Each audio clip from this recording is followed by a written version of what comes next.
Welcome back to What's New with Mead. We're in episode 79, and I have Steve from Atheling Meadworks in Virginia here to chat about his meadery, mead making experience, and everything else. So welcome to the podcast, Steve. Thank you. Glad to be here. So start us off by talking about your meadery. Give us a little briefing on the history of it. All right. Let's see here. So my this all started when I got myself an extra big conical fermenter and tried to take over my wife's kitchen while she was out, and she came back when I was messing with it, and so the mead had to leave the house. We talked about going commercial for a long time, actually, and we looked and looked and looked. We decided it was time to upscale. And decided to just kind of take the plunge.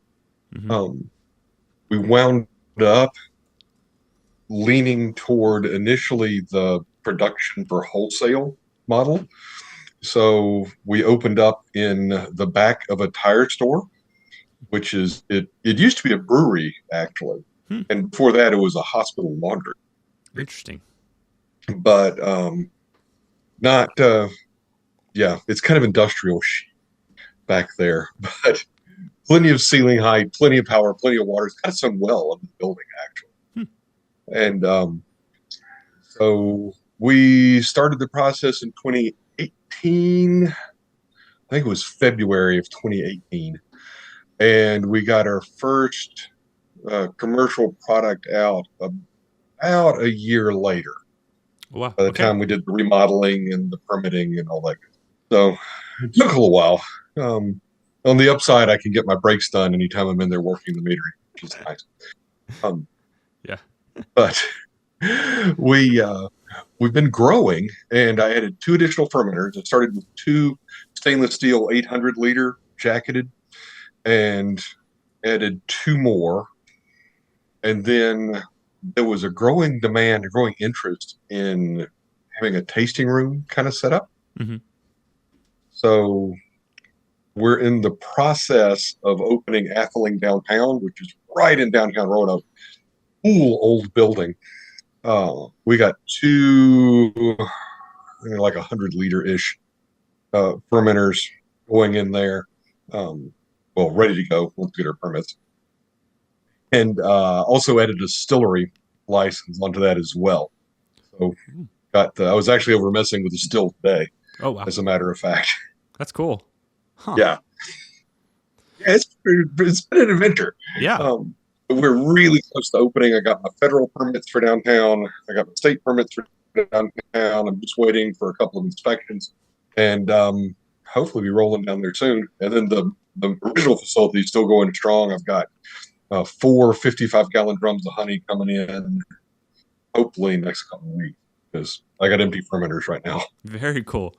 So I have a question about, you guys are known by Atheling Meadworks. Now, obviously, I think everybody most of the time goes to meadery. Is the name Meadworks where did that come from? It's nothing special. It just seemed to kind of flow when we were naming the place. There's absolutely no magic to it. Just it sounded cool. Yeah. I think I've heard some other meaderies called Meadworks around. It's like, hey, Meadworks sounds kind of cool. Yeah, it does. Nothing special about that at all. It definitely adds a difference to you guys compared to maybe other people, which I think is kind of cool. So I want to ask you about, you mentioned you started really not too long ago, kind of doing homebrew level. How did what did it look like for you to change from homebrew scale, 5-gallon, 10-gallon batches to suddenly you're doing 800 liters and more? Did you feel like you had to stair step your recipes, or were you able to pretty easily convert them to larger batches? Depended on the recipe. That's a really good question. I've been doing homebrew for a long time, actually, in 5 and 6 gallon carboys. And when I decided to go commercial, I had the bigger conicals. I stair stepped them up, and I tried to do a couple of things. I tried to make the the same recipe identical over and over and over again. And I tried to do like multiple concurrent batches or just higher volume batches. Hmm. And some things scale. The melomels seem to scale linearly, where Hmm. you just multiply and you seem to be pretty much there. And some things like the methaglens just don't. Right. Have a feeling it's a surface area to volume issue. Yeah. um, and yeah, so you know the yeast is just the same. It's just a 500-gram block instead of a 5-gram Yeah. packet. Um, Working with the amount of equipment is a little different. I mean, I use 1.5-inch diameter lines over there. They get kind of heavy, Hmm. and bigger pumps and all that kind of stuff. But the process of fermentation is still fermentation. Yeah. Well, I asked that because everybody wants to go big, including myself, and I'm asking this with my own Mm-hmm. ambitions in mind. As I'm thinking about, well, I want to do this and scale up this recipe and do this thing. How can I do it? I've heard that a lot of these recipes that we create, well, a lot, majority of them, you can't just start multiplying. And or you can in some respects, Mm-hmm. but for the most part, it's not just the linear side. It would be great if everything was linear, but unfortunately, it's not. So I have a feeling someone listening right now is in the same frame of mind that I might have that I am in sometimes, or other people are in it, which is I'm just going to multiply and then all of a sudden make this great thing. I don't feel like it's the same, especially because sourcing honey and things like that, I imagine is a much more difficult thing. Obviously, we can go as homebrewers to the grocery store, find the bag of fruit or whatever we want, and make something super simple. When you're sourcing things, have you ran into a lot of issues when it comes to like your ideas, or is there a pretty readily available way to get massive amounts of fruit and such? The problem I've run into is actually been with the honeys. Really? Um, the it is. Several of my recipes use raspberry blossom, Shield Maiden, Liar Song, for instance, Alfwin's song. Um, and I'd always at the house, I'd always had some buckets of this, that, and the other honey just sort of sitting around ready to go. And it was around the time COVID hit, we had a hard time getting bottles, but also we just couldn't get raspberry blossom honey. It was like nowhere to be found. Mm-hmm. And it's kind of an issue because other honey is going to change the flavor profile um, of the mead. Yeah. And so yeah, the honey sourcing was the specialty honeys was a little bit trickier than I thought that it would be. Um, I'm rarely able to get local honey in the volumes that I need. Hmm. Just Virginia doesn't make a ton of honey, it turns out, and sometimes I can and I'll use it, but a lot of times call up like, "Hey, I'm looking for some 55-gallon drums of honey," and the person at their end is like, "Yeah, no, Yeah. just don't." Interesting. Specialty honey's a little bit tricky, off and on. Yeah, I mean, obviously there are so many different kinds of honey. Raspberry blossom is kind of one of my favorites, but I can't imagine trying to source a 500-pound, a 55-gallon drum of it, because the sources I know, at least, are mostly homebrew friendly in that they're a 16-pound bucket. So that Mm-hmm. does seem difficult. Yeah, it is. It was it Azure Standard a few months ago? Maybe it was last year. But yeah, I found out they had two 55-gallon drums of raspberry blossom left, and so I bought them. Yeah. It's like I bought them raspberry blossom, which is kind of cool. But yeah, so it can be a trick, and when I need it, I got to get it. Mm-hmm. When it's available, I got to grab it. And then if a 55-gallon drum of honey crystallizes, it Oh, is an amazing pain I can't to imagine. try to get a new fermenter. Yeah, what do you do in that circumstance? How do you decrystallize that quantity? Um, Well, a couple of things. I've got a kind of a hot box that stays at 98 degrees, so I can warm it some, but not enough to decrystallize it. Hmm. When you open the top, there's going to be, at least my experience, is when there's liquid honey on top, and the pump I use will pump honey. So I pump whatever liquid I can suck off into the mixing tank, and then I'll use warm water and a, a, what looks like a big paddle, and I'll liquefy the next layer down, suck it in the Ah. mixing tank, repeat over and over and over again until we get a lot. Oh my There is, gosh. I have I really torn my rotator cuff in my back doing that more than once. That's crazy. Oh my gosh. That sounds awful. So lesson there is obviously if you buy 55 gallon drum of honey, you better use it decently quick. Yes, yes, use it. And I can tell you one of the differences from homebrew to commercial at scale is when I was making up something with at home, it's like, oh man, I hope this goes okay. Hmm. And then you put that much honey and a whole bunch of water into a tank, and you're like, that is a lot going in there. I hope it works out. Yeah. If not, it's a real problem. I can only imagine thousands and thousands of dollars on the line instead of a Mhm. $50 batch, and it's like, well, oh well, it didn't pan. It's a bummer, but it didn't pan out homebrew level. But I can only imagine. Let's talk about some of your you have different. Obviously, you're making melomels, you're making spice meads, you're making all these things. But let's go down a category of a specific mead. Let's say you have one of your melomels, and you often use raspberry blossom honey in it.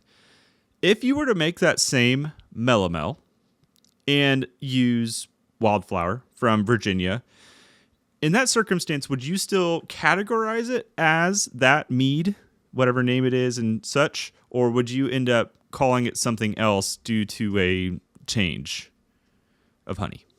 Um, I would. There's a couple of answers to that. One of them is it would have a different flavor profile, so I would feel like I'd have to change the name. Mm-hmm. Um, because when you have Embrace or Shieldmate or whatever, the product needs to be consistent for the consumer. Right.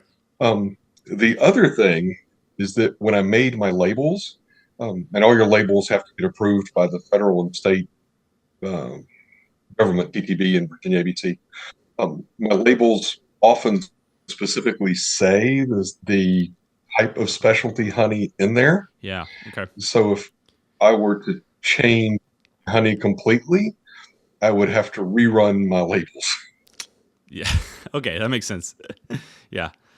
Well, I wondered that because obviously, let's say you ran into a situation where raspberry honey was just gone for a year or two, and you wanted to keep making that Mm-hmm. same whatever blackberry melomel that people love.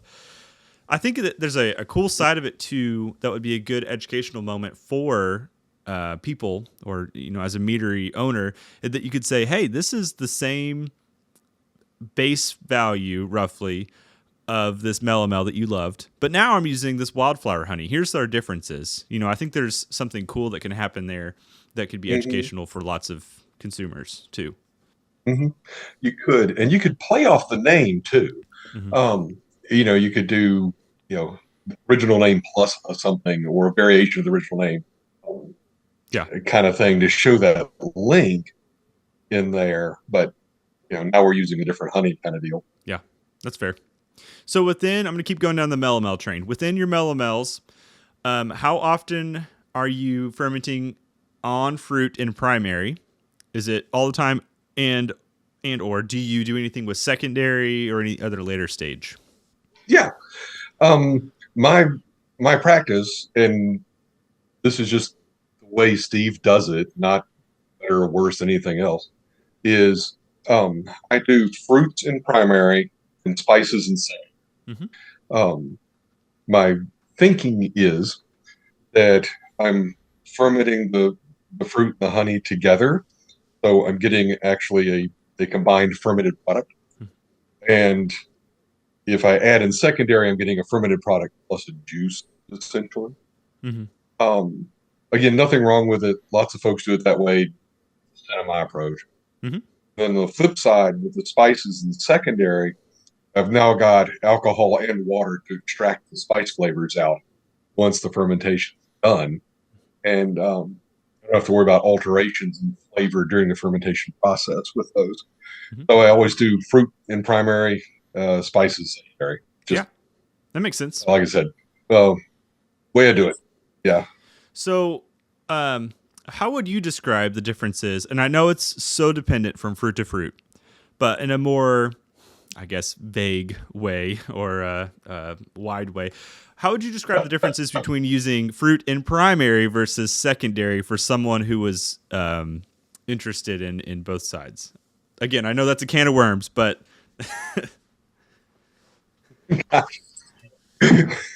Oh man, you're killing me.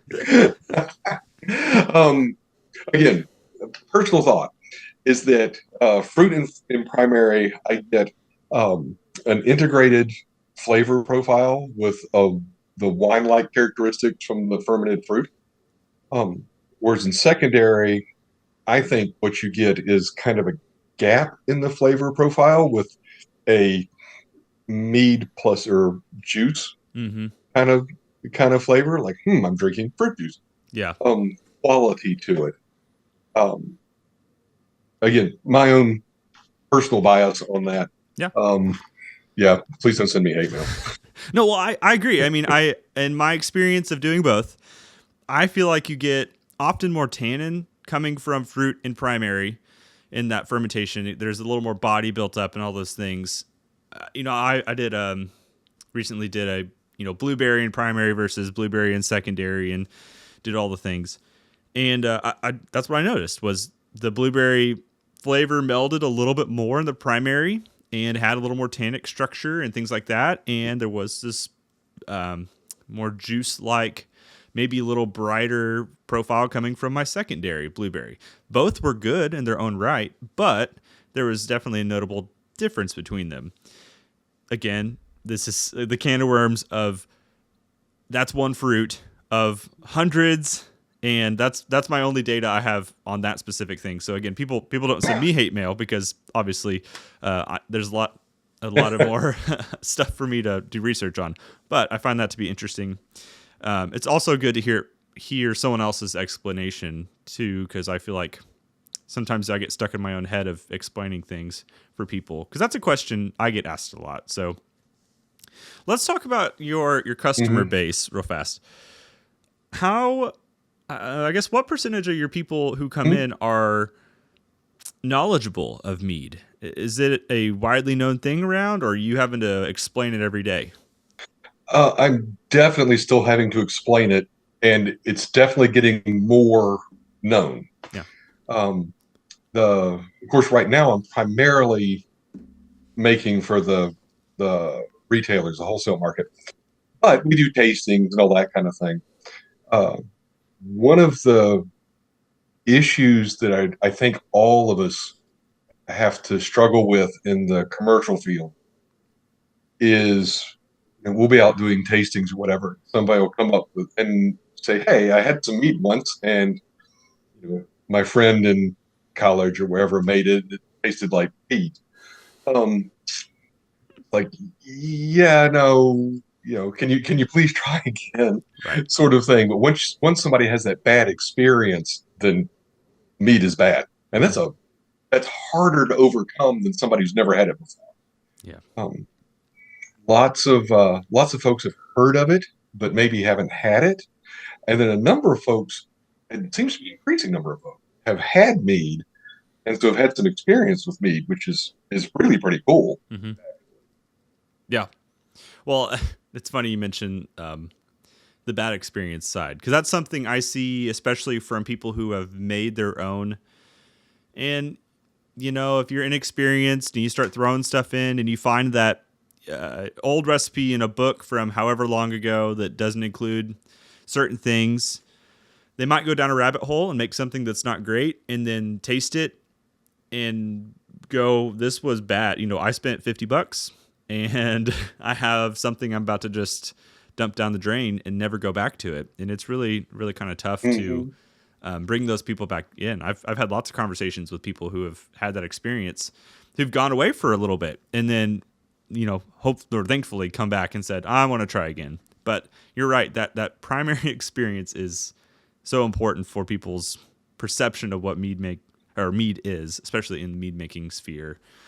It's definitely a different world than like beer. People can have a bad beer and be like, I don't care, I'll go get another beer. But mead is so different. Mm-hmm. Oh, it is. It is. And I have to be perfectly honest, I have made some absolutely horrendously bad meads before. Um, I think if you don't make some meads that go the wrong way, Yeah. but more than once, you probably haven't made enough meads. Um, but yeah, the first one I ever made was just like, wow, Yeah. let's go burn a monastery. This is terrible.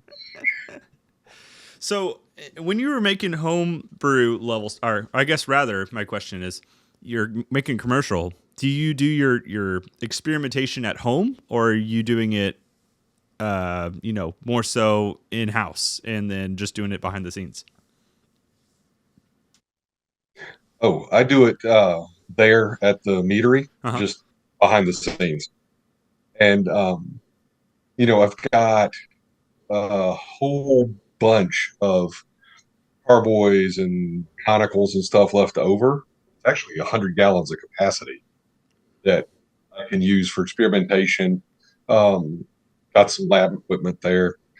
And yeah, if something goes bad, like, hey, let's try this. And we actually had one that we're calling the Star Wars Holiday Special Mead Hmm. because it was that bad. We tried it. It was like, wow, this sounds like a great idea. And then, yeah, we tried the 5 gallon batch, and it was absolutely horrible. Yeah. Um, Huh. was we try to recover them? Something goes bad, you try to fix it. What can you do? How could you do this better? That one was just an unrecoverable mess. Yeah. So, yeah, I mean, that's what you do. You experiment, you try new things, and it goes sideways. Every once in a while, it's got to go down the drain. Yeah. Oh, I've been there. I mean, luckily, all my stuff is, a gallon down the drain. I can't imagine, if you had to do more than that, that would be not great on that level. So, in your experimentation, do you often start with like a traditional base that you've made and then start to do things, or are you? I mean, obviously, it depends on fruit and things like that. But do you like to use a traditional base for Mm-hmm. anything and then flavor from there? I will usually, well, this is going to be one of those, there's a couple of answers Mm-hmm. things. Yeah. I've got all my notes for all the years of making stuff at home. And a lot of times those are my go-tos Mm-hmm. that to start off with. And I will modify from there. If I do something that's just completely out of the blue, then yeah, it's going to be a wildflower honey base Mm-hmm. with, you know, add X, Y, or Z for the next step because I want to have the same process all the way through and the only variables be kind of limited. Yeah, that makes sense. Well, I know that's a common thing to do as well, especially I feel like in the hydromel range, which, if I remember looking at your ABVs, you're mostly making wine strength, from what I remember, right? I've seen Mm-hmm. a lot of Yep. meaderies make that base and then flavor from there, which is there's nothing wrong with that. And then I've had incredible meads Mm-hmm. done that way. Oh yeah, So I thought it was interesting. Obviously, experimentation makes that an easier way to do it, I should say. yeah. I'm very much in the wine strength meads and above kind of range. It's just where my Hmm. skill set with mead is. Um, I'm experimenting with hydromels. Um, the the last time I experimented with hydromels, they wound up at 10% anyway because it's not my skill set. Yeah, It's just not my skill set. So we're tinkering with it behind the scenes, yeah, but it's liable to be a little while before we come out with anything on that. We'll see what happens. yeah. Well, so what's fascinating is there's a new trend of people, which obviously we know hydromel is mostly carbonated. There's a new trend of people carbonating or lightly carbonating standard strength things. And I've seen that growing quite a bit, especially in the more competitive sphere of mead making and, sending off the competitions. That seems to be a common trend, which is I've done it myself too. And there's something interesting that happens when you lightly carbonate, make it petulant, any mead like that carbonic acid and all those things, like it's pretty cool. Obviously I understand at some point it gets harder to do, but it's a fascinating new trend. I don't know if you've seen that much around you. I have. We've had several competition entries come in like that. They've been really good. I've had some of our meads that I've done in bottle carbonation with, and got them that started with one of our straight meads and got lightly petulant, which was also really, really good. We also have just, this is one of those happy accident things, have one of our meads that we have discovered, if you, I was about to say, the name left out of my head, a beer with nitrogen in it. It's not, I'm thinking left hand. That's a makes real foamy, creamy kind of head on it. Yeah. Anyhow, but yeah, I use argon in the meadery for my gas when I need to push things with gas or make it a tank inert or whatever. But we argonated a mead, and it was really good. Interesting. So we made this with that a little bit more. Yeah. It was. It made this just wonderful, creamy, foamy kind of. Yeah, it was really kind of cool. Very much an unplanned accident. Yeah, I wonder. We'll tinker around with that and see what we can do with it. That seems like it'd be fun to play around with, to do, because like you could have some really interesting styles that would hit really well with. I don't know on a homebrew level. I don't know how that's possible, but I imagine it is. Surely, someone's doing it somewhere. So interesting. Do you ever? So have you done anything with just normal CO2 at this point, or has it all been argon? For like industrial gas or for carbonating? For carbonating.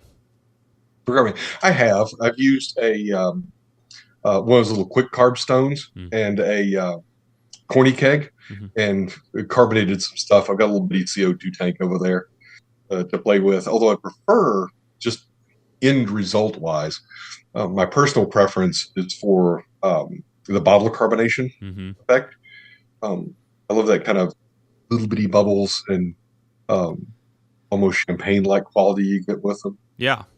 That's really interesting. That's something my buddy Doing the Most has talked about some, and I hadn't thought about it, honestly, that there was even a difference between bottle carbonation and forced carbonation other than the processes. And then he started mentioning the same things you said. The bubble, what do you call it? Bubble structure or something like that is smaller, and it's more like stuff like that. I would love to do a side-by-side. One of my big things I love to do on the channel is just A/B tests and see what's happening there. The only issue, of course, there is you start to introduce more variables of now you got to make this one slightly more alcoholic because of, priming sugar. And then all of a sudden the YouTube commenters run off and, say you're doing it wrong because you have a small thing like that. So I got to find a way to navigate those waters. But it is fascinating to think about those being so different. I imagine it's also easier on the commercial scale, maybe, to do bottle carbonation for certain things due to equipment, at least. It depends on what equipment you have. My big fermenters won't take pressure and don't have carbon stones in them. So I can't do anything with forced carbonation on a commercial scale. The two smaller fermenters I got for downtown can force carbonate if I wanted to do it. Okay. But I'm really just from a practical standpoint limited to bottle carbonating if I want to go that route. Right. Well, then it changes your bottles too, because as I was looking through your website, I noticed you guys mostly use wine bottles. So obviously, then you're having to switch it up, and suddenly you're using this and this, and so that's also I can only imagine Are you at this point? Have you bought a big wine bottle corker, automatic corker? Or are you doing it all by hand? We're doing it all by hand. We use tea corks. Yeah. Our bottles are these 750 mils with tea corks in them, and yeah, one of the bottling day tasks is somebody sits there and shoves corks in the tops of the bottles over and over and over again. Oh, what a task! That's not fun. Draw straws for that one, I guess. That would not be my favorite task. Yeah. Interesting. Yeah, we usually rotate around. We have kind of a similar like setup on bottling day. Do you have to because I know tea corks can be weird with oxygenation. Do you have to do anything extra to seal them, or have you had any issues with that in the past? We have not. We actually get the corks and bottles are made by the same manufacturers, and the corks are made specifically for the bottles. And if you look, there's a little extra wide rim at the top of that tea cork that seals it completely. Fascinating. Okay. I'm thinking of my very cheap tea corks that I have, probably somewhere right behind me. And, if I were to put one of those in a bottle and walk away for a week, it would be a different story. So that's interesting to know that they, one, to have the same bottle company and those things, but also that they could make that extra rim. That's fascinating. So you said you're experimenting with some hydromels. That's somewhere down the road for you. And looking at your website, I see you have a pretty good spread of every mead style for the most part. I see lots of melomels, like you mentioned, quite a few, or a couple methaglens.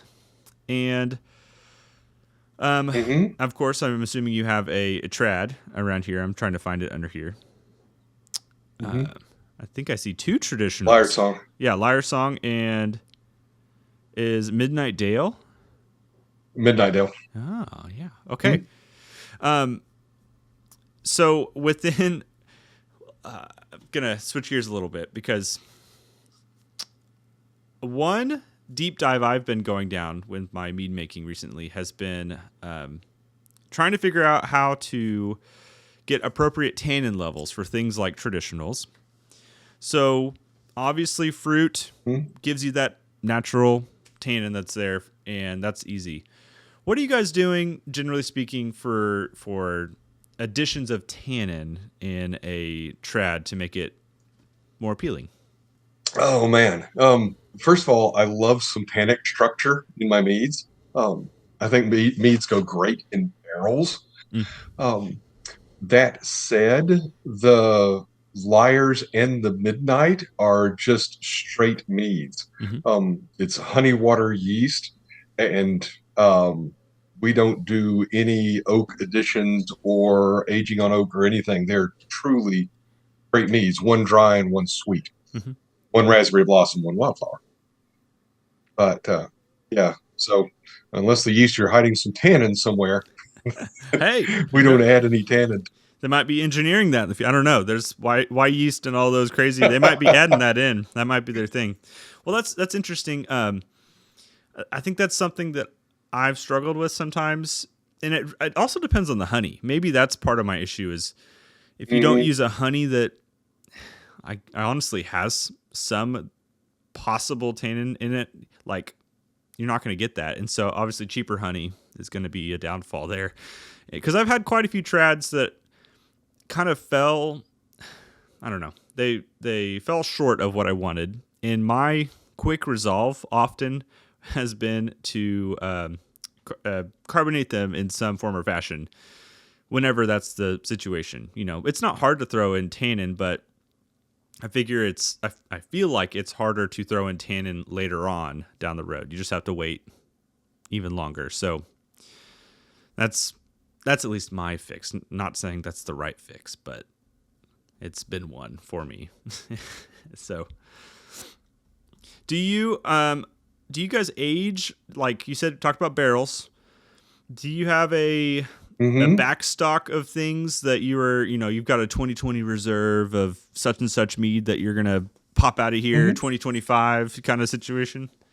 Yep. Oath Ring is aged for 3 years in premium bourbon barrels, Ooh, and we bring that out once every 3 years. Oh, oh, and 2025 is the year, as a matter of fact, for the wow. next edition. Um, Okay. yeah, the first edition that we brought out, I signed and numbered every one of the stupid bottles, and it's not happening this year. Not gonna do it again. um, Not gonna do it again, but we're going to be bottling that here in the next couple of months, Yeah. because we have to get the 2028 ready in the fermenters to put into the barrels, so the barrels don't sit empty. Right. Yeah. Um, and then Vambrace is aged in barrels for a few months as well, Mm. and that's actually in rum barrels. Mm. Yeah. Spiced And rum barrel. That's fun. Huh. it's sweeter for folks who like sweet, Yeah. but it's really good. Yeah. So when people come in to try stuff, do you often, because I feel like there's lots of schools of thought, do you start people like if they walk in and say, all right, show me what meat is, do you start with the dry stuff, or do you start with the sweet, and then like what's your sell, what's your pitch there? I go dry to sweet, and I always have bottles of water handy. Mm-hmm. So it's talk about what it is and all that kind of stuff. Start with the dry, and always have folks do some sips of water in between, so that they get a fresh taste of every one. Mm-hmm. And I just kind of work down the list. Yeah. And so well, you said you're working on a tasting room. Are Well, you're gonna have to do that a Mhm. lot. I guess that's probably, I already know the answer to that question. You're gonna be doing that pitch quite a bit at this point and trying to get people sold into it. How does that affect your production? Knowing that you're gonna do a tasting room, does that have any impact on how you brew and bottle and things, or is it all just the same and you open bottles? No, it does make a difference with production, because we have a 8 cap. I was just over there today. 1, 2, 3, 4. Yeah, 8 cap keg over there, or keg. So, we're putting some of our production from the main facility into kegs, which Mm, decreases the number of bottles that can go out. yeah. Um, so you got to kind of balance it, because you don't want to run out um, of bottles before you can get more bottles to get out to your retailer. Mm-hmm. Now, the new facility is going to be a production facility too. So once we get going, we'll be able to make our products in house, Okay. and Yeah. should be able to dedicate more of our original production to bottles. And I'm sure there will be plenty of open bottle and pour, Yeah. but we are diverting a little bit of our production into kegs right now. Yeah. Well, I mean, that's smart. That's the easy way to avoid having to buy so many bottles all the time and do all that. I can't imagine. Well, I've seen it actually. I was lucky enough to go down Texas. There was a meadery and really wonderful guy. He was also just willing to open up bottles left and right. And it was, again, such a kind thing for him to do. But he didn't have a setup like that to just pour off a tap necessarily. So he was just opening fresh bottles all the time. And my first thought was like, okay, well, one, it's really nice. But two, he opened up a fresh bottle. I sure hope that somebody else comes in and drinks some of this mead. Otherwise, give it a couple days to a week and that thing's done. That's not a great situation. So I can only imagine in the long run how much money people are having to Yeah. spend in that circumstance. Oh, yeah. When we were having folks come in for tastings at the production facility, that's exactly what we ran into. We wanted everybody to have a taste. We opened some bottles, and then we wound up with multiple open bottles under the bar. And every week you had to kind of go through and pour them out, throw them away, which was no fun. Right. Um, but it's just one of those things Yeah. I guess that you do. the cost of of doing that makes sense though. So have you been putting out new products recently, or are you guys kind of brewing the same things for a little bit until you get this new facility up and running? We're sticking with the same products. we'll see what happens. Kind of the thought is if we have something downtown that's a huge hit that we make down there, Yeah. then we can upscale it and bring it out. But for right now, we're starting with this. They're staying with the same ones. We're also doing mead mixed drinks down there. Mm. We've been doing mixers with the meads, which are pretty cool and fun to experiment with. Yeah. But um, So but yeah, how have the you same product line for right now. how have you been navigating? Obviously, I think you said earlier you got not liquor license, a what was it? Distilling license. Distillery permit. So you can Mhm. have spirits in house to be able to do that. That's essentially what that means, right? Yeah, we also can just mix them like the mead plus other non-alcoholic stuff Hmm. and get some really good drinks that way. Um, some juices and some sparkling water and this, that, and the other. Not my strong suit. Um, there's other folks I work with who are much, much better than I am at that. Um, but yes, we should be able to do the spirits in with the mead. It gets really tricky because of the two different permits Mm-hmm. going on. Um, but from a physical standpoint, you certainly can. Um, but from a practical, standpoint in the facility, we just have to make sure all the flow of product between the licenses is correct. Yeah. Well, and you can't, if you're mixing whatever mead with a spirit, you can't necessarily bottle and sell that, right? You have to essentially do it as a mixed drink in the moment. Am I wrong? I that's at least how my brain is Hmm. processing it. Yeah, that's pretty much it.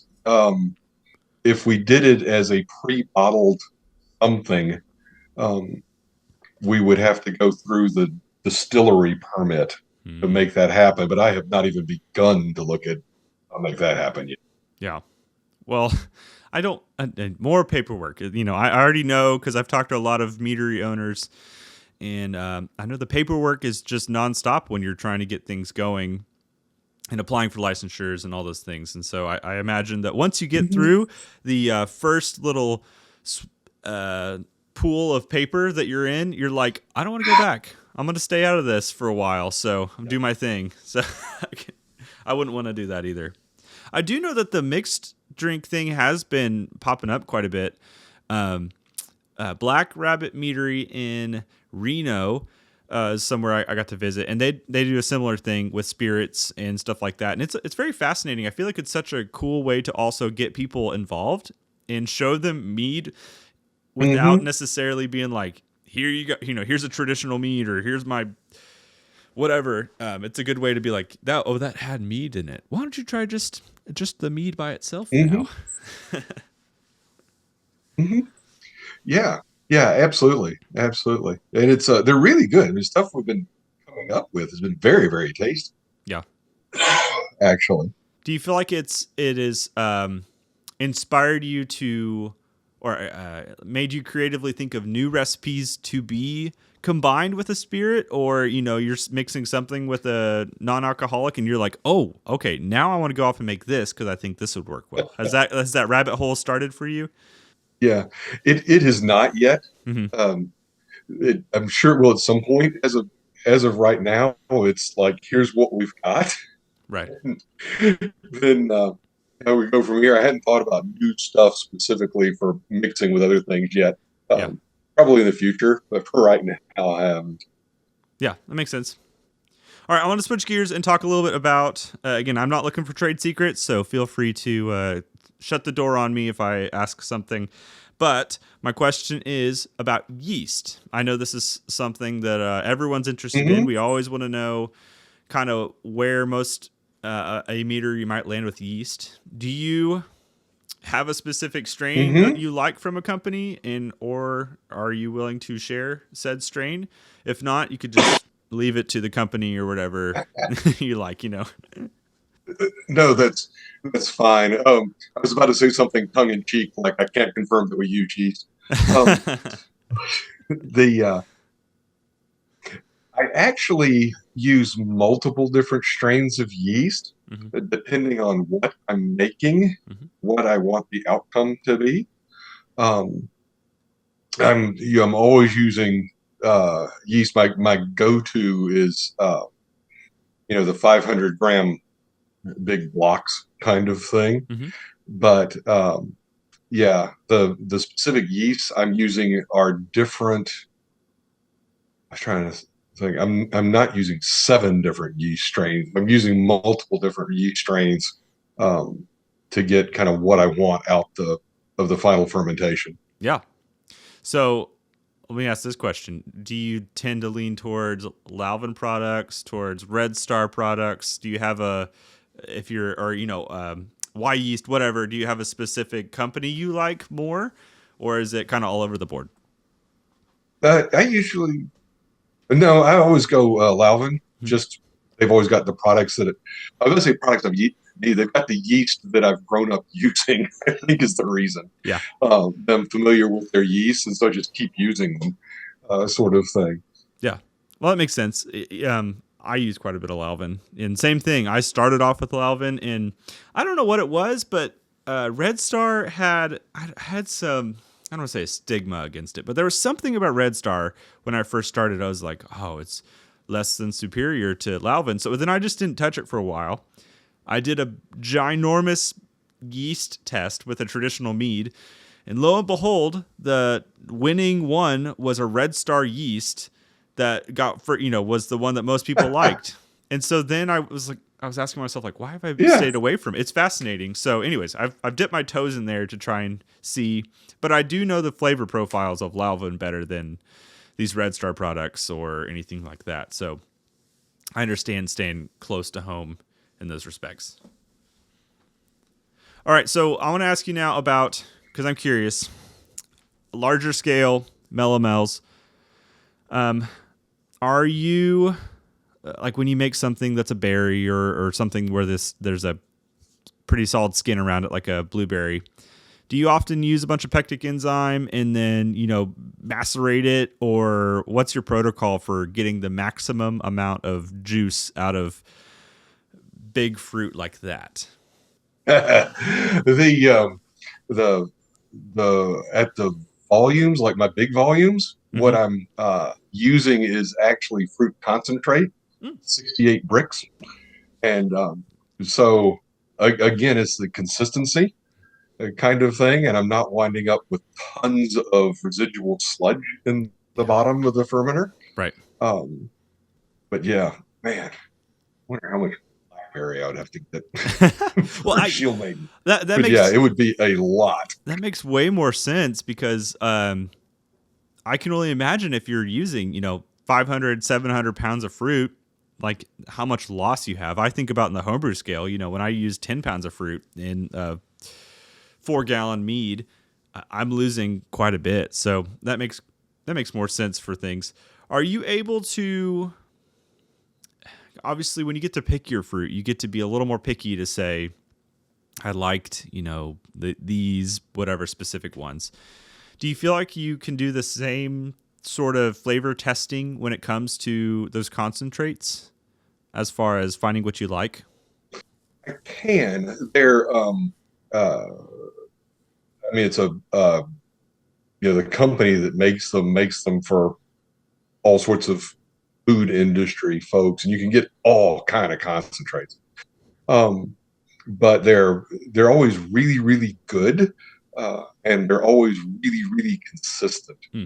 They show up on a big frozen truck and these gallon pails that are just solid as rocks when they come in. Um, but again, it's part of the consistency with the product. It's really quite tasty. I've actually diluted it down and made juices out of it and stuff just to see what it's like. It's really good. Interesting. Huh. Do you guys end up having to filter a lot of your meads in order for them to be clear, or how do you end up with a clear mead like I see on your website? Thank you. Um, I do filter. We do refining agents, Mm-hmm. and the I've gotten kind of tired of calling the plumber for bentonite in my drains. Yep. Um, but we'll settle it. The fermenters are jacketed. I've got a glycol system, and I can cold crash down to 15 degrees Fahrenheit, which Okay. is really pretty cool because the entire fermenter gets completely encased in ice. Hmm. It just freezes out of the air. But so I'll find them, I'll cold crash them, and I like to use a positive and a negative fighting agent to try to pull whatever I can out. And then once it's reasonably clear, I've got a multi-step filter. I've got a bunch of filtering options Mm. actually that I do, so I get a, a clear final product. Very cool. Yeah. Yeah, Well, so that probably over answered that. no, that's great. That helps me. I mean, again, I'm picking your brain selfishly a little bit too to think about as I'm looking for the future. You know, what do I want to be doing? And it's Mm-hmm. great to see things in action and understand what other people are doing. I personally, I haven't really filtered stuff before until recently, and my buddy Carlos, he gave me one of those whatever it is, Buno jet filters for the homebrew level. And so Yeah, yeah, yeah, I've been doing a little bit yeah. with that, and it's fascinating. It's such a different world. I often still default to throwing in finding agents. You know, I love Sparkaloid. That's my favorite one. I know it's I think it's a positive charge, so it's not hitting Mm-hmm. both. Yes. But Mm-hmm. I get a great easy clear meads with that, and so you know it also takes literal no effort for me to do it. So that's the nice part. So I think we all know people drink with their eyes, so that the clarity is going to be such a game changer for people when they're coming in and trying stuff for the first time. So I appreciate you being willing to tell me your trade secrets on all of this stuff. Okay, so I got one more question for No, you. that's no problem. The filtering is not a big deal. My last Yeah. question for you is it's another fruit question, and this comes out of my own curiosity. I have been really diving deep with pie mints and a little bit of wine. The wine world's fascinating Mhm. because the process is so different for compared to mead. Obviously, when you're pressing fruit and stuff like that. So I see on here your Airs song has grapes aged Mhm. on French oak and things like that. What's your process for making a pie mint like that? That one is by the way, that's actually a Merlot grape that we're using. Oh, Um, fascinating. but I can't say that on the label anywhere. Um, Hmm. that's it was a regulatory thing. We tried, and the answer was you can't say it anywhere on your label, and you can't imply it on your label, and you just have to say grape. So Wow. but it's actually a Merlot. Okay. Um, yeah. So, um, yeah, that one is it's very much the same sort of process as I do with my melomels. You know, the fruit goes in primary. Hmm. In this case, the concentrate goes in primary because it's the same deal. You get order from that from a place in California that supplies the wineries in California that make Merlot. Hmm. They're not all making them off their own vines, and yeah, it goes in primary. Ferment it with the honey, and then I age that on oak down in the fermenter, and that's a matter of just tasting it. Hmm. As a matter of fact, you put the oak in there and just let it sit, and you stir it gently from time to time Hmm. until it hits the spot that you want it to be with the tannins. Yeah. So that's should be bottling some more of that here in a couple of weeks, actually. Cool. That's fun. Well, I've really Yeah. loved pie mints, like I said, and so that's just been a deep dive for me. I at the homebrew level, I've been able to find some interesting resources for getting varietals, frozen grape buckets, must Hmm. buckets, and stuff like that have been really kind of. I'm not going to say cheap because they're not cheap, but comparative to the wine kits that you might go spend $150, $200 on, you know, buying $110 Yeah. bucket of grape juice or whatever, it feels cheaper, you know, than the big big stuff. So Yeah. But I also don't think it's bad, still speaking on homebrew level, to find a juice at the grocery store you like, even though they're not as nice. It's just interesting. So pine mints are fun. One thing I really like about you guys is that your branding is super cool. Your website is great. You guys ship to, I don't know how many states this is. Looks like 30 or 40 or something. You guys ship all over the U.S. and you have such a wide spread of great looking meads that I haven't had the opportunity to try some, and I'm looking forward to ordering from you guys because I would love to see what you guys are putting out there. Yeah. So how can people best support you in this next little bit? Oh yeah. We're still shipping all over the country, like you mentioned. I forget 40 something states. Order through the website.